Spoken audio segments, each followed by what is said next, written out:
একটা জায়গাতে তাদের আইডেন্টিফাইড লোকেশন আসছিল। ওই লোকেশনে গিয়ে আমরা সব মিলিয়ে staff around 80-85 police, forest party, BSF, তিনো পার্টি মিলিয়ে অ্যারাউন্ড 80 আসছিল অফিসার সহ। তো ওইখানে গিয়ে আমরা গাঞ্জা 3-4টা প্লটে আমরা কাটা হয়। গাঞ্জা অ্যাপ্রক্স 4,000-4,500 হইতে পারে অ্যাপ্রক্স। তো ওইটা কাটার পরে আমরা আগুন টাগুন লাগে ফেরার পথে দেখা গেছে যে আমাদের কাছে খবর আছে গাড়িতে ভাঙচুর করছে বলে। তো আমাদের গাড়ি একটা ওইখানে আটকে গেছে গা। তো আমরা রেস্কিউ করতে গিয়ে সব স্টাফ আমরা মিলিতভাবেই ওইখানে গেছিলাম।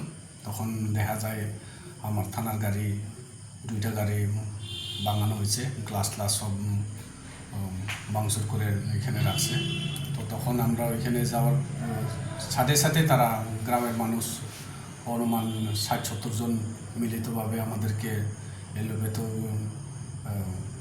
পাথর মারে একদিন দিয়ে। তো আমরা ওইখানে অনেক কষ্টভাবে ওইখানে আমরা টিয়ার গ্রেনেড আমরা ফুটাইছি।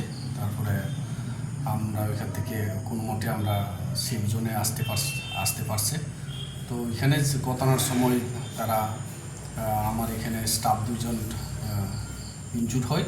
তো আমরা ইমিডিয়েটলি ইনজুর্ড পার্সনকে আমরা হসপিটালে শিফট করা হয়। এরপরে আমরা ওইখান থেকে স্পট থেকে আসে পরে তো যেহেতু আমরা গাড়ি একটা রেস্কিউ করতে পারি নাই, আমরা লেটার অন আমরা গাড়িকে ডোজার নিয়ে আমরা এখান থেকে শিফট করা হয়। তো এরপরে আমরা থানাতে আসলাম। থানাতে আসার পরে ফরেস্ট ডিপার্টমেন্ট থেকে তারা নিজস্ব একটা কমপ্লেন দিছে। তো আমরা আমরা বেসিস অফ সম্মত কমপ্লেন আমরা স্পেসিফিক কেস রেজিস্টার করা হয়েছে। কোন জায়গাতে এটা জায়গার নাম হয়েছে বেলকাবাড়ি। আজকা সকালে অনুমান 11টা আমার কাছে খবর হয় যে ডিএফও খোয়াই, এসডিএফও খোয়াই আর অন্য এসডিএফও টিলেমুরা তারা সব মিলিতভাবে আমার থানাতে আইতেছে। আমরা একটা গাঞ্জা ডিস্ট্রাকশনের প্রোগ্রাম আছে বললে আমাকে জানাই। তো আমার মেন্টালি রেডি থাকতো। তো সাবসিকুয়েন্টলি আমি তাদেরকে অপেক্ষায় রয়েছিলাম। তো ঠিক ওই সময় তারা আমার এখানে এসে পড়ে। আর তাদের সাথে তারা আসার পরে একটু পরে বিএসএফ পার্টিও আয় আমার পিএসের আন্ডারে বেলসরা বিউপি থেকে কিছু স্টাফ আছে।